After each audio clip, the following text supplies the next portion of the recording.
If you watch this video till the end, you can do it too. Let's break it down. Now let me show you what the MiniLab actually looks like.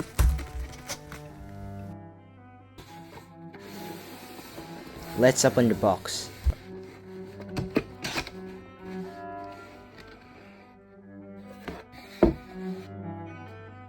You get the keyboard and the USB cable and some cards. It's really compact. Now I'm connecting the MiniLab to my MacBook. I'm using GarageBand here. In my opinion, the free DAWs like GarageBand and Cakewalk can actually be better than Ableton Live Lite that comes with the MiniLab.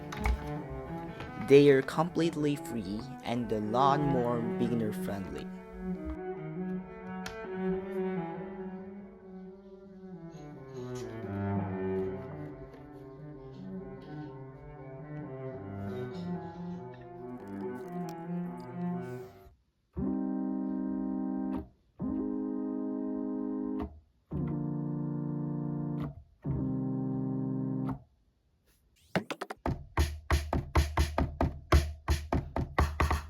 The Shape button lets you select MIDI presets or change channels.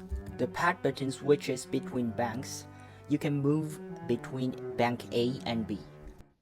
And these octave plus and minus buttons change the octave.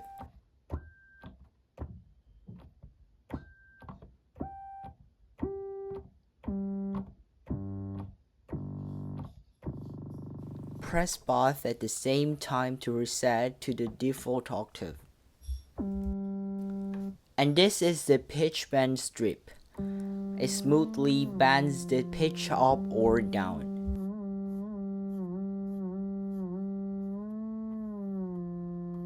And this is the modulation wheel, great for adding vibrato or making your sound richer.